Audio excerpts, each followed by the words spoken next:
Editorial T వాణి ధన్ అంటూ వంటింట్లోంచి పెద్ద శబ్దం రావడంతో గబగబా హాల్లోంచి పరుగెత్తుకుంటూ వచ్చింది అమ్మ.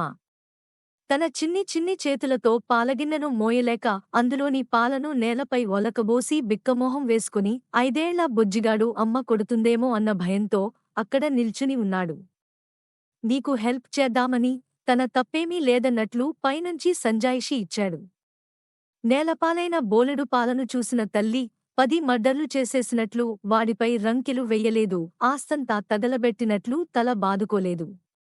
జీవితంలో పాలు అంటేనే భయపడేట్లుగా వాడిని చావగొట్టలేదు.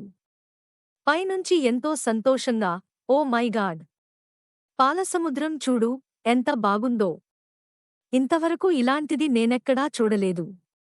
నువ్వు అక్కడే ఉండు, నేను కూడా వస్తున్నాను, ఇద్దరం కలిసి దాంట్లో ఆడుకుందాం అంటున్న అమ్మకు సంతోషంగా చేయందించాడు బుజ్జిగాడు. ఇది అమ్మ చెప్పిన మొదటి పాఠం. తృప్తి తీరా ఇద్దరూ పాలసముద్రంలో ఆడుకున్నాక ఇక ఇప్పుడు దీనిని శుభ్రం చేయాలంటే ఇందులో ఏది సరైందో చూద్దాం. బుజ్జిగాడికి చీపురు, స్పాంజ్లను చూపించింది. గొప్ప శాస్త్రజ్ఞునిలా రెండింటినీ పరీక్షించి చూసినవాడు స్పాంజ్ను సెలెక్ట్ చేయగా చకచకా ఇద్దరూ కలిసి వంటగదిని శుభ్రం చేసేశారు. ఇది అమ్మ చెప్పిన రెండవ పాఠం. ఇప్పుడు మనం ఇంకోసారి పాలగిన్నెను మోయాల్సి వస్తే అది క్రింద పడిపోకుండా దానిని ఎలా పట్టుకోవాలో నేర్చుకుందాం అంటూ వాడిని పెరట్లో ఉన్న కుళాయి దగ్గరికి తీసుకెళ్లి 3వ పాఠం మొదలుపెట్టింది అమ్మ. అలా బుజ్జిగాడే స్వయంగా గిన్నెను పదే పదే నీటితో నింపుకుంటూ ఏమాత్రం తొనకుండా దానిని పెరట్లో ఆ మూల నుంచి ఈ మూలకు జాగ్రత్తగా మోసే విధానాన్ని నేర్చుకున్నాడు శ్రద్ధగా.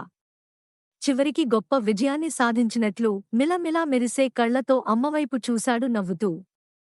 కొన్ని సంవత్సరాల తరువాత ఎలక్ట్రిక్ బల్బ్న కనుగొనడం ద్వారా ప్రపంచ కాంతి విప్లవానికి కారణమైన ఆ బుజ్జిగాడే థామస్ ఆల్వా ఎడిసన్ గా ప్రపంచ వేదికపై నోబెల్ ప్రైజ్ అందుకుంటూ.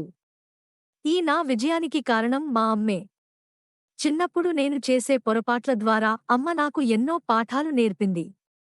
ఆ పాఠాలే నేను ప్రయోగాలలో విఫలమైనప్పుడల్లా నాకు పునరుత్సాహాన్ని కలుగజేసేవి అంటూ సగర్వంగా తెలియజేశాడు.